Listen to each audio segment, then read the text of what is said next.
So, my favorite student, good old Anne.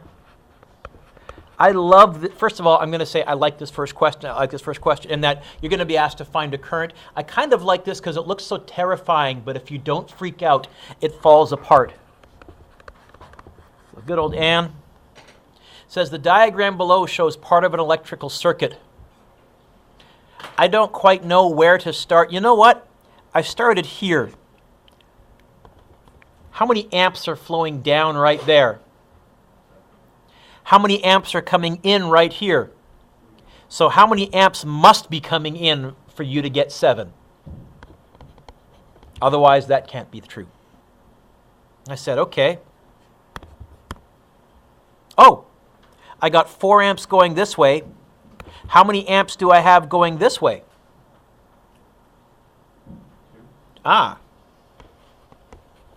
Oh, so if I got 4 amps going this way and 2 amps going this way, how many amps must be coming from there? Because that seems to be the source. Right? So there's the magnitude. Oh, and you know what? Now that I have the magnitude, I really don't need the direction, but it is to the left. Hey. See what I mean by, like, it looks terrifying, but if you don't panic and just the actual physics, the math I did in my head. I like that one.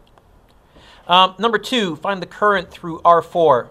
Okay, the first thing I would look for is total current. Don't see it. Next thing I would look for is any current anywhere or anywhere where they've told me 2 things. Don't see it. So my strategy then, Ashley, is going to be I'm going to rewrite this as its mathematical simplest circuit. These guys are in parallel with each other. So over here in the margin, I'm going to go 1 over R parallel equals 1 over 18 plus 1 over 9 plus 1 over 3, and then I'll take the reciprocal of that.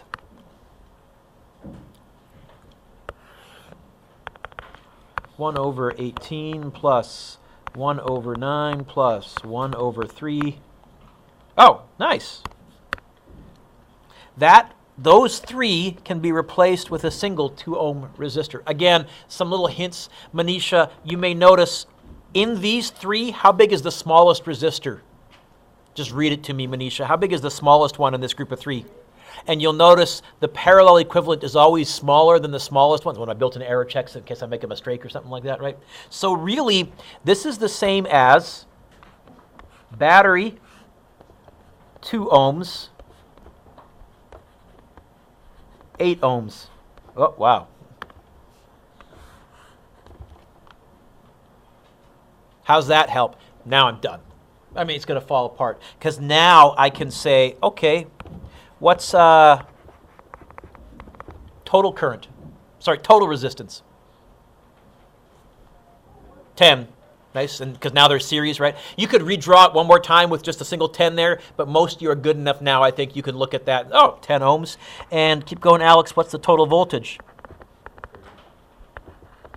In your head, Alex, my friend, what's the total current? Why, it's going to be voltage divided by resistance. It's going to be, did you say 3? I got to be really, really fussy. I would, if this was a provincial, take a half mark off to 2 sig figs. So if I go to 2 sig figs, 3.0. Okay. Oh! How's that help? What do they want me to find in part A? Find the current through what?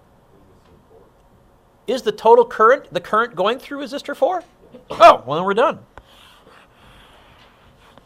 In terms of part marks, I would give 1 mark for that.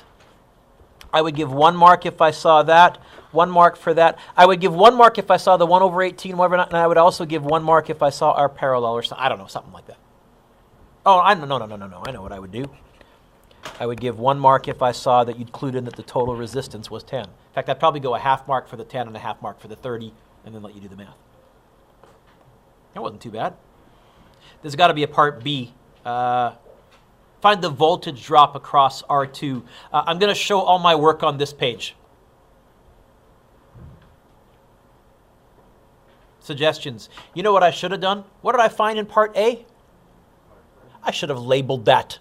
I should have said, you know what? Right here is Why does that make this question now fall apart? I know 2, I know 4. I could have talked about power, but certainly I can find the voltage. What's the voltage drop in that resistor? 24, you say? Of course, that's what you said. I misheard you, I'm sure, initially. Yes. Big deal. Huge deal. What do they want us to find? The voltage drop in what? First of all, I'm going to argue, since you can shake hands right here, because that's the current, and meet up right here, the voltage drop in R1 and R2 and R3, what can you tell me about all 3 of those? They are what? Going to be the same, which means if I want to go skiing, Curtis, that's a legitimate path. How high is the chairlift? 30. How high is the biggest hill? 24. How many volts must you lose going through that 9 ohm R2?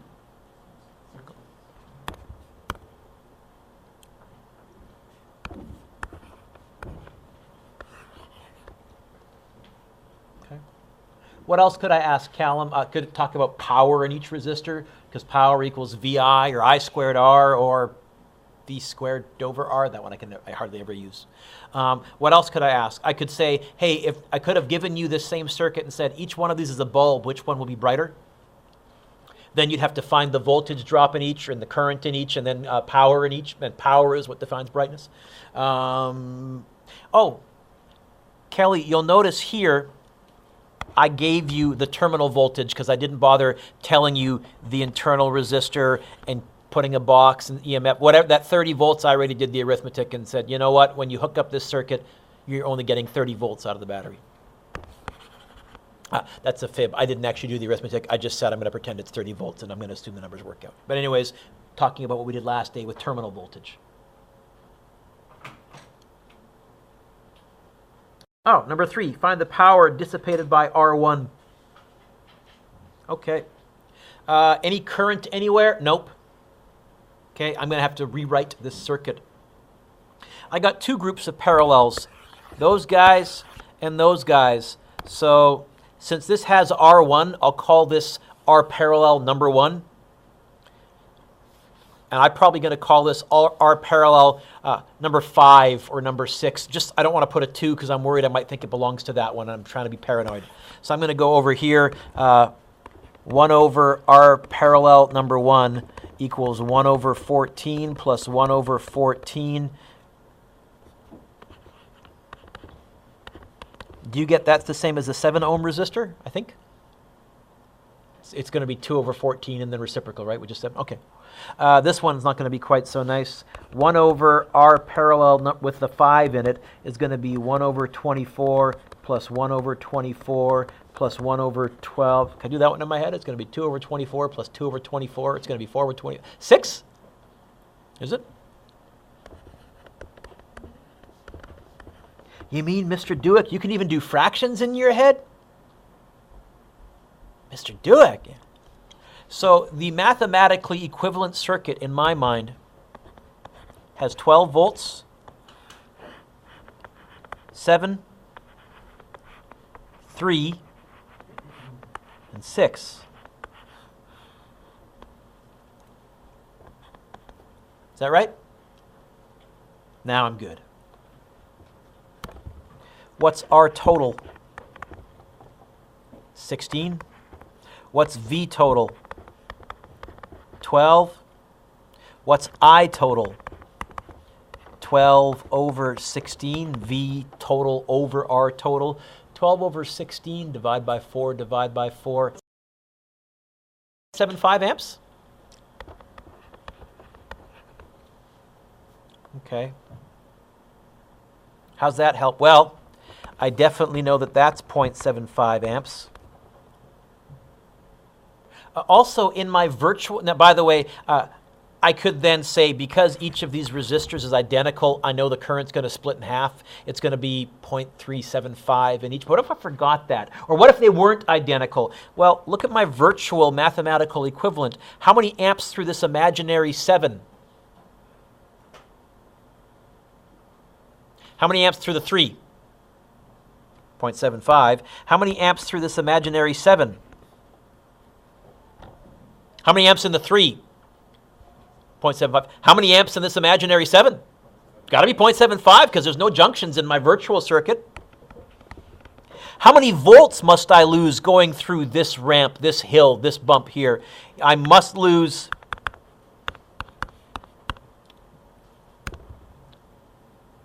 I times R. I lose going from here to here. From here to here, I must lose,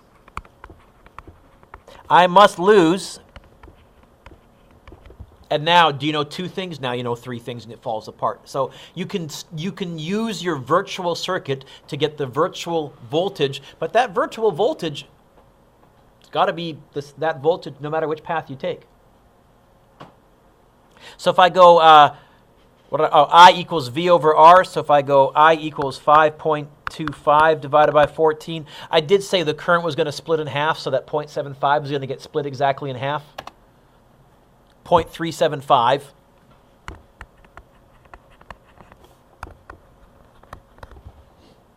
It's not what they wanted me to find. Hard joke. What did they want me to find? In which one?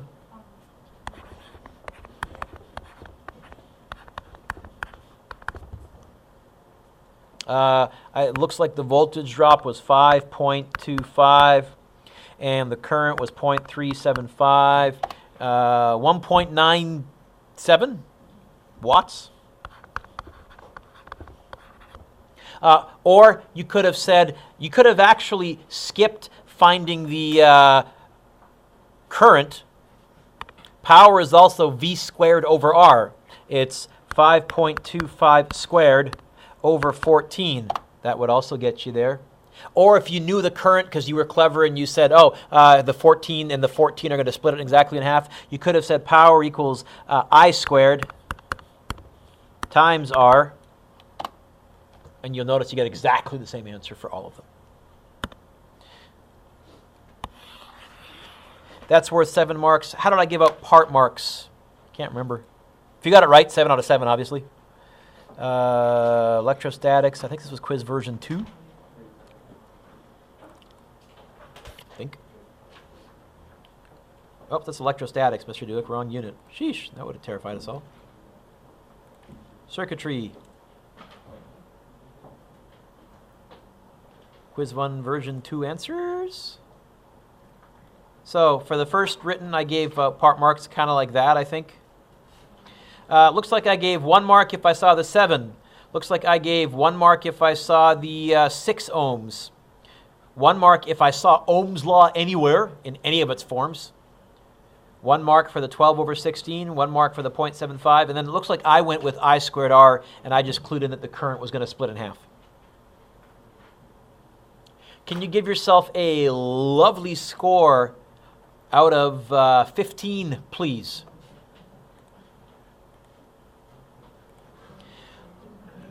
Last day, we looked at this idea of terminal voltage, lesson 7. Can you get it out, please, folks? I gave you a bunch to try. We said that it turns out, actually, that you never get the voltage on the side of the battery. So, Petra, this is a really, really quick review for you and for Kieran. Okay, we said this on lesson 7. On the side of the battery, Petra, a voltage is printed. This one says 1.5 volts.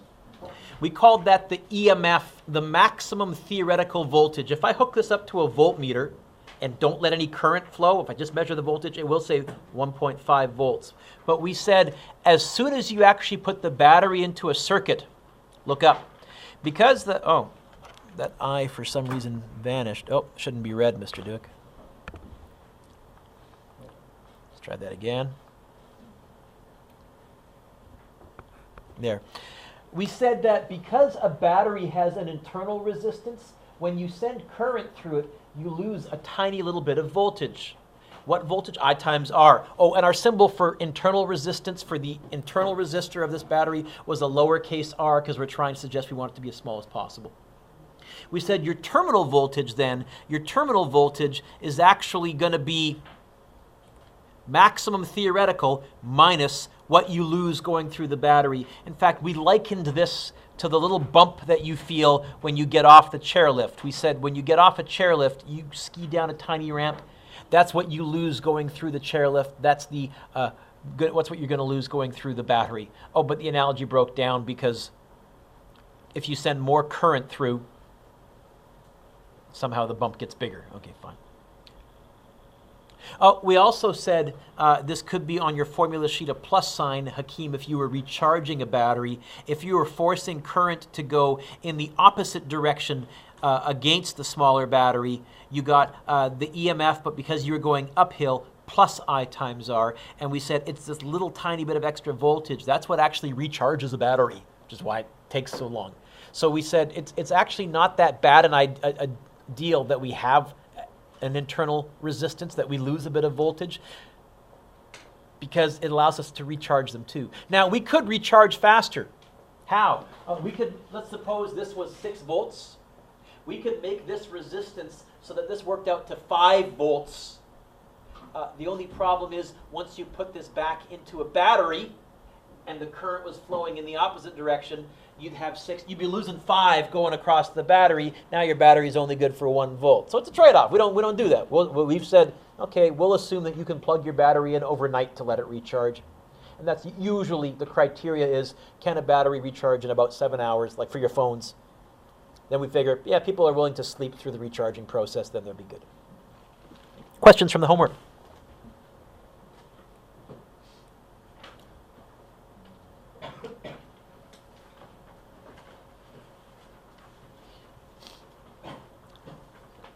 Oh, I gave 1, 2, 3, 4, 5A, 7, 9, 11, 12, I believe it was. Yep.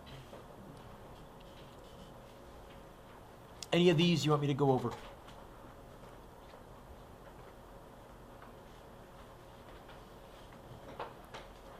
Everybody's good? Well then, let's start the next unit.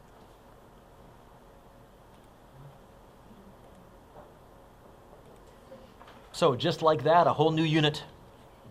This is actually, I'm going to split this up into 2 units. This is supposed to be one big unit worth 18%, which would mean the test was worth 18%.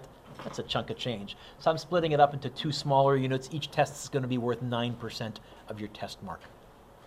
We're going to break it up into magnetic forces and what's called magnetic induction. We're going to break it up into, hey, if you got some magnets, what can you do with them? And, hey, if you have electricity, how can you use that to create magnets? So I wrote down here, lesson 1, magnetic field and right-hand rules. Magnets are dipolar. They have 2 poles. That explains why you saw when I was showing you the magnets earlier that they could repel each other and attract each other. Does anybody know what we call magnetic poles? We don't call them positive and negative. North and south.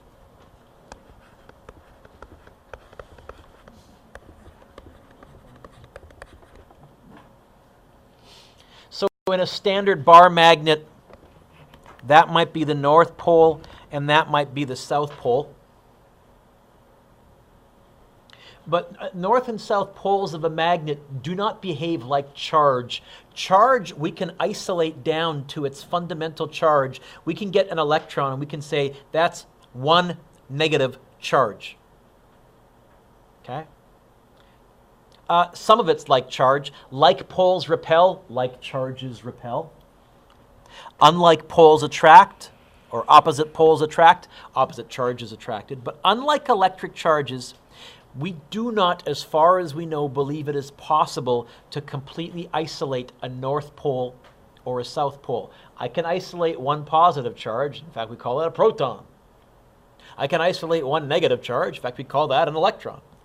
I can even go further than that because some of you may know protons and electrons are made up of smaller subatomic particles called what?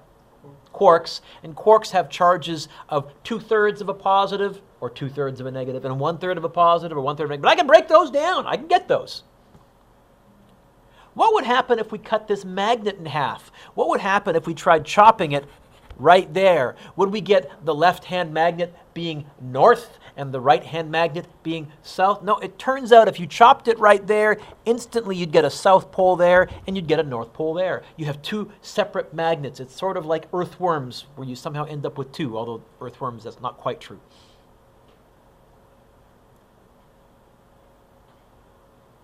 So what would happen if we cut this magnet in half?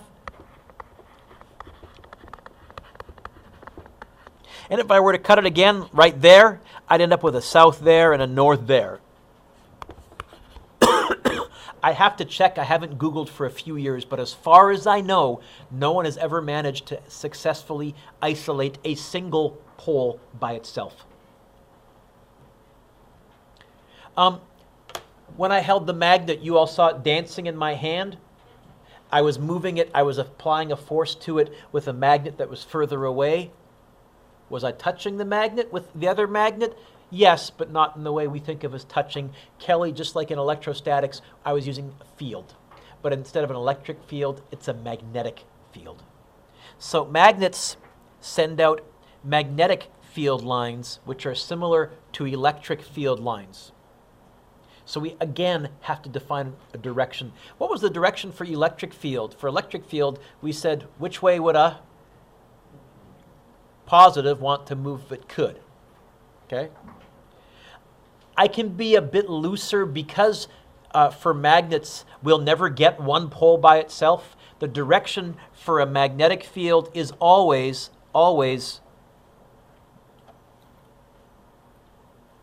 there we go.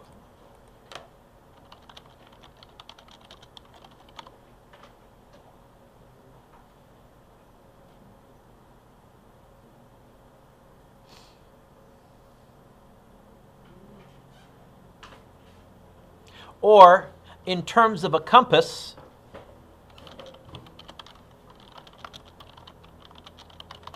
the direction a compass points. Wait a minute, Mr. Dueck. You said magnetic fields point from north to south. Yep. Mr. Dueck, I was in Boy Scouts. My Boy Scouts taught me that my compass points north. Nope. Mr. Dueck, I'm fairly sure, I don't want to argue with you, Mr. Dueck, but I'm fairly sure that a compass points north. And you're telling me that a compass points in the direction of the magnetic field line, which according to you is south. Yep. No, Mr. Dueck. Come back to that. First of all, the symbol for magnetic field, well, I guess we could use M. No, wait a minute. M's already taken. What letter is M stand for? Mass. Okay.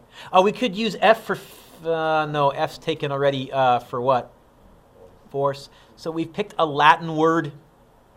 Sorry, has nothing to do with magnetism. The symbol for a magnetic field, capital letter B.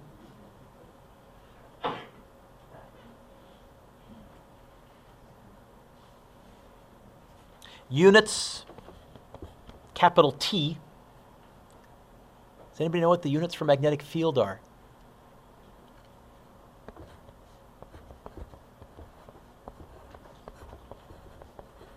Tesla's. Yeah, he has a unit named after him. And a car. By the way, there are other ways to measure magnetic field. It's also measured in Gauss. He has a unit named after him. It's measured differently.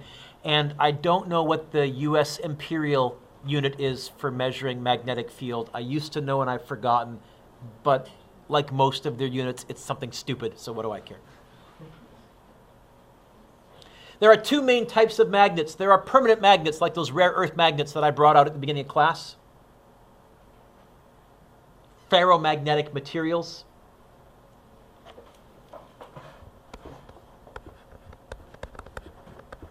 Fridge magnets.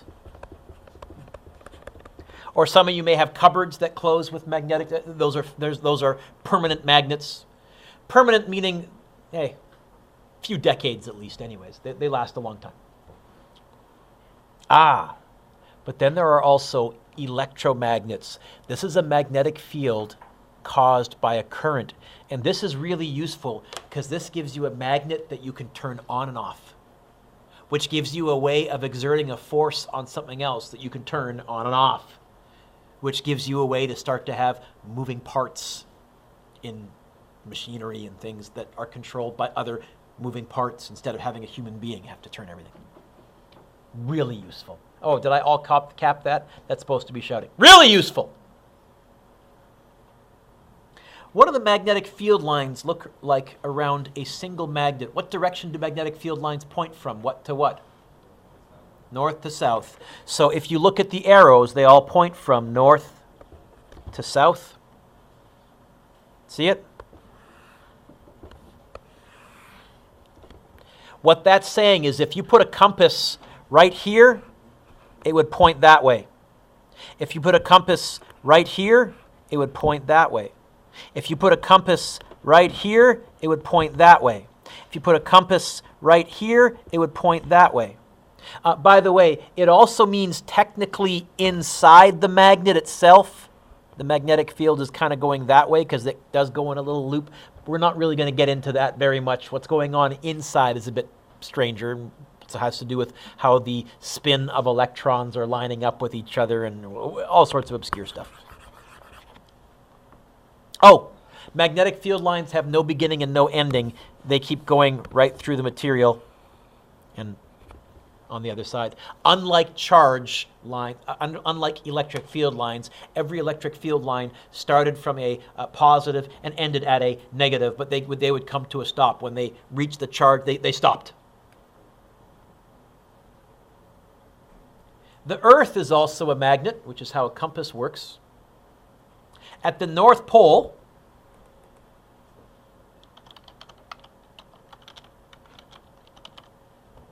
oh, and over here we have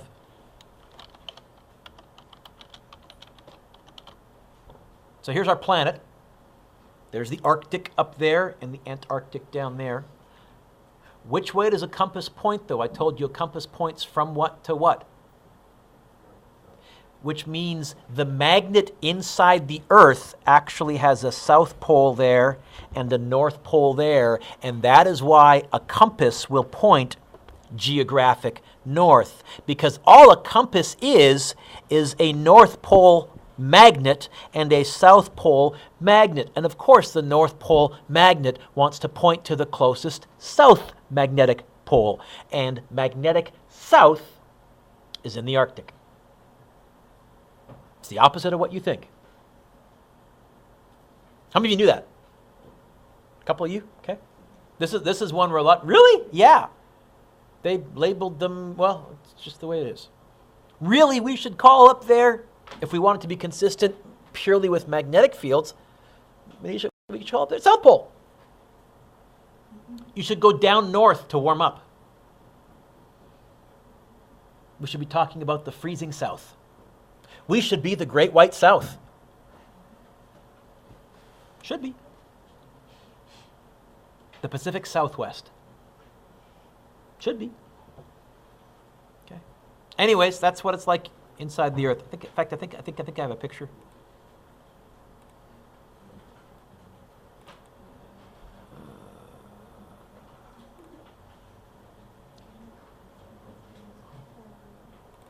Yeah. Okay. So inside the Earth looks like that.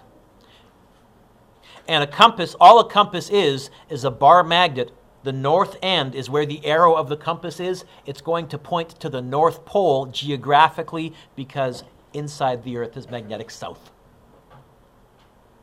Also, and I think you learned this in Science 10, for reasons as yet not really understood, every 20,000 years or so, very quickly over a few hundred-year span, it flips.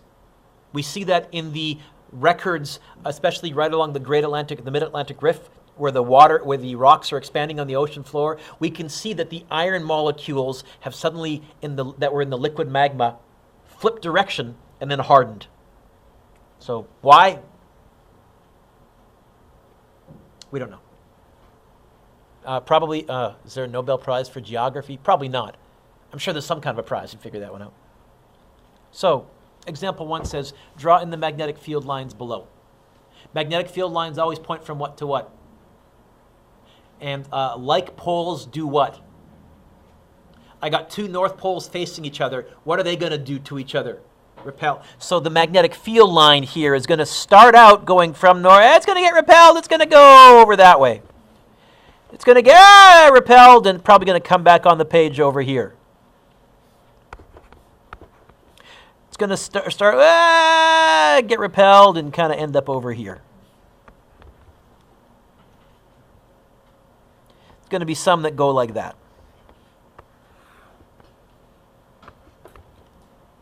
If I look at this other magnet as well, the north is going to say, run away, got bend around to the south.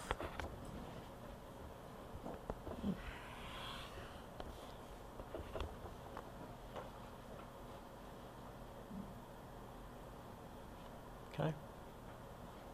Much like electric field lines, the closer the lines are together, the stronger the magnetic field right there. Hey, the closer you are to the magnet, the stronger the magnetic field. Also, the number of lines tells you the relative strength. I was very careful. How many lines did I put on this left-hand magnet grand total? Count.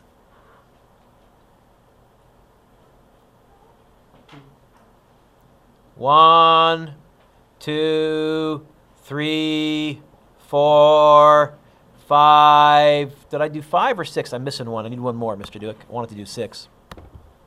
Let's go, how about yoink? If I put 6 lines, how many are on the right-hand magnet? That's meant to be really obvious. 2, I would be saying 6 lines, 2 lines. I would somehow be saying this magnet was 3 times stronger than this because it's got 6:2 ratio. I'm not saying this is 3 Teslas, and this is 1. By the way, 1 Tesla, very strong. Yes? Yeah. 1 Tesla, very strong. 15 Teslas would start to affect your health. 50 Teslas probably kill you. Probably kill you. I got a couple of videos of that later on too. In fact, let's pause. Show you some videos. We're going to run into a problem here, Elijah, and the problem is this. Magnetic fields, to understand them, we have to draw them in 3 dimensions. This is going to be really the only 3-dimensional physics you're going to do all year. Remember I said the difference between Physics 12 and Physics 11 was, the first half of the year was Physics 11 done over again, but in 2 dimensions. We said, hey, what if you're going at an angle? Magnetism, really, to be completely understood, needs to be understood in 3 dimensions. Problem is, your pieces of paper, how many dimensions are there on your piece of paper? So we've come up with some clever symbols to show 3 dimensions. If we want to show that a magnetic field or a current or an electron or something is moving away from us, we draw a circle and then an X, and that's supposed to represent the tail feathers of an arrow going away from us. Oh yeah, turn the page if you haven't already. We're on the symbols page. Okay. Sometimes you may just see an X with no circle, but the idea is, and the way you remember that is, oh, that's an arrow moving away from me directly into my piece of paper. So assuming all of you right now have your piece of paper flat on your desk, it would be moving directly into the ground through your desk. To show something coming out of the page towards us, that's supposed to be the tip of the arrow coming towards us. Sometimes you'll just see it like that with dots without the circle. That would be a magnetic field coming out of the page at me. And that way, William, I can still do up pointing up, down pointing down, left pointing left, right pointing right, but now I can also introduce this idea of into the page or out of the page.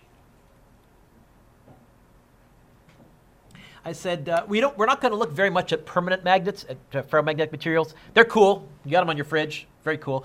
We're going to look much more at electromagnets. Turns out, if you run current through a wire, it generates a magnetic field. If you put a compass near a direct current wire, it'll be deflected. It won't be deflected near an alternating current wire, because there's an alternating current wire, the current points this way, then that way, then this way, then that way, and very fast, like a blur. The magnetic field points this way, then that way, then this way, then that, and you basically get a net magnetic field of nothing. They cancel each other out. But next to a direct current wire, absolutely, putting a compass near a wire that's carrying direct current, you're going to see the compass deflect. What we want to ask ourselves is, what direction? Are you ready? We're going to learn what's called a right-hand rule. If you want to get this wrong, be all embarrassed and keep your hand tucked in, you're going to get it wrong. If you want to get this right, get your hand out, be big. I have to stop the video here.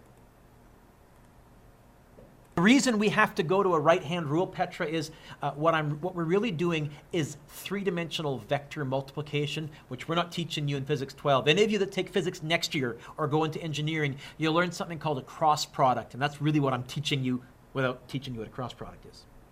Okay? So here's the first one, right-hand rule number 1.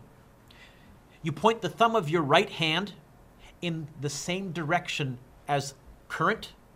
Let's suppose I had a wire and the current was going right up the room.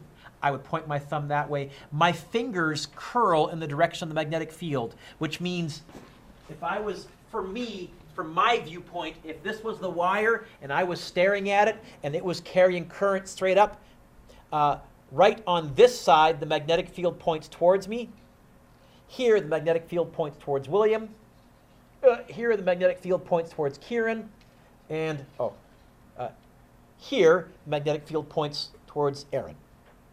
It's a three-dimensional little system. The right-hand rule for a current-carrying wire says point your thumb in the direction of the current, your fingers curl in the direction of the magnetic field, and sometimes you have to get a little yoga-ish. But if you're having to really, really get yoga-ish, spin your paper 90 degrees instead of turning your body around. Trust me. Anyways, let's do an example. So number 1 says, sketch the magnetic field, and there's the wire. Which way is that wire carrying current? What have I showed you here? Into the page. So all of you right now should point your thumbs directly into your piece of paper. For me, you know what? Just so that we're all in the same direction, with your left hand, lift your paper up so it's vertical, the same as my board here, so that we're all in the same direction, okay? All of us would point our thumb this way.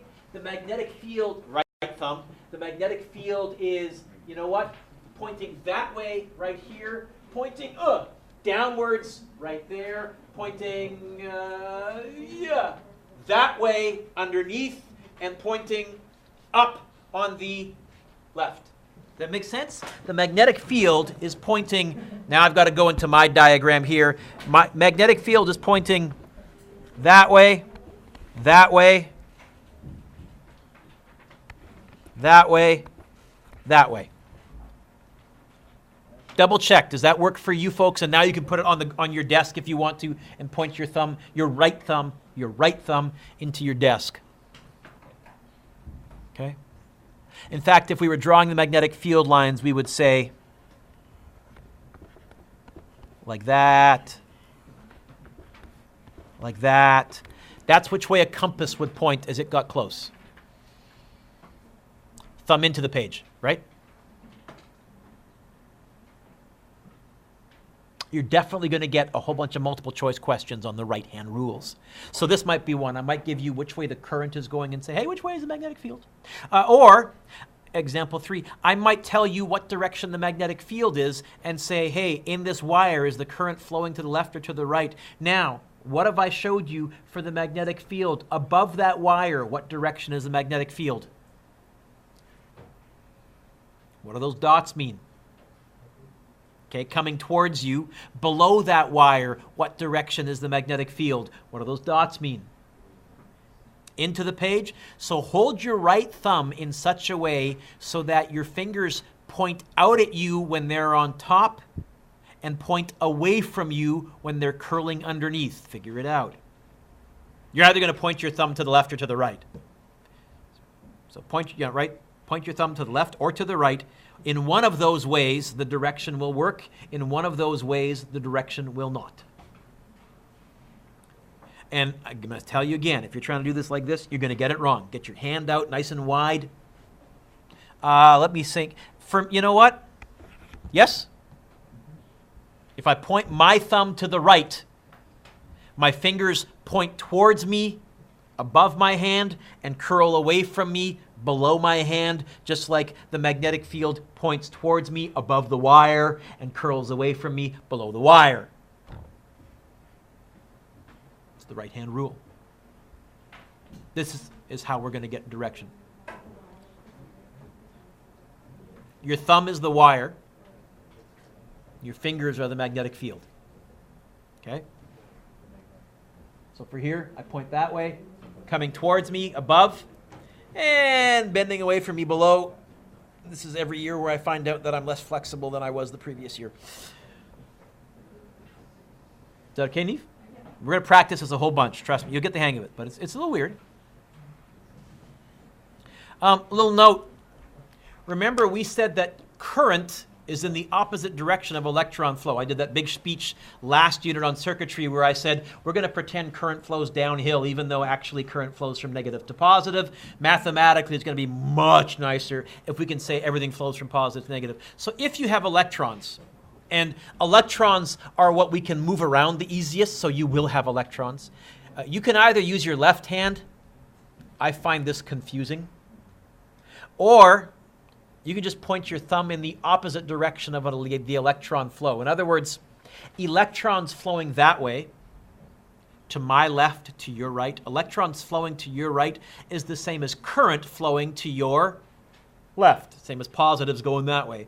Or if you see a beam of electrons going up the page, that's the same as positive current going down the page. That's the easiest in my mind. So there's a picture. Okay? You point your right thumb in the direction of the current.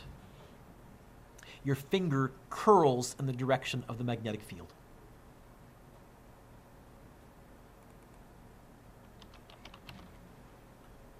Let's talk about how magnets work.